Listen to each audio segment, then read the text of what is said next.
eta proiektu hau gure bazkidekin batera koordinatu dugu. Eta horrek aukera eman digu bilakaera guztia gertutik bizitzeko eta jarraitzeko. Etengabeko lana izan da. Ikastetxeekin, talde ezberdinekin, enpresekin, nazioarteko bazkideekin, egokitu joan gara eta elkarrekin eraikitzen joan gara. Eta gaur ikusten duguna da sare sendo bat, nazioarteko sare sendo bat, funtzionatzen duen sare bat, ikasten duen sare bat, eta konektatuta dagoena, etorkizunera begira lan egingo duena.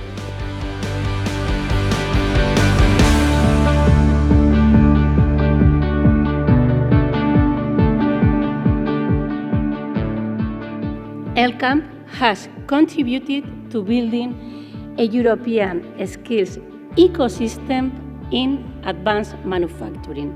At a regional level, in the Basque Country, we've made a strong commitment to ensuring real impact. How?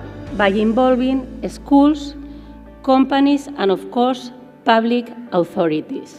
We've created an international network that will continue beyond the end of ELCAM.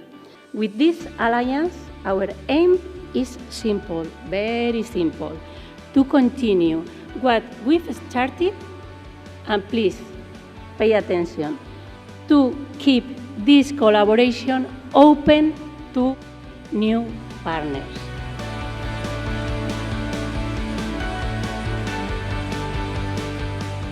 Digitalizazioa, berrikuntza, nazioartekoa, bide hori plazaratzea eta mahai gainean jartzea eta denok ezagutzea, laguntzen digu zer egin behar dugun, eta ze bide hartu behar dugun, eta ze bidean jarraitu behar dugun partekatu eta jarraitzea. Beste gauza da, lana eta esfuerzo eskatuko digu, eta lana eta esfuerzo hori egiteko arro egotea. Oso aukera polita daukagu hurrengo urteetako ELCAM edo kolaborazio proiektuak, hemen lantzen hasteko, ekosistema honetan, Europeako ekosistema honetan, Euskadiko ekosistema honetan, animatzen zaituztet hurrengo egunetan, hurrengo proiektuen bila pentsatzea eta jartzea.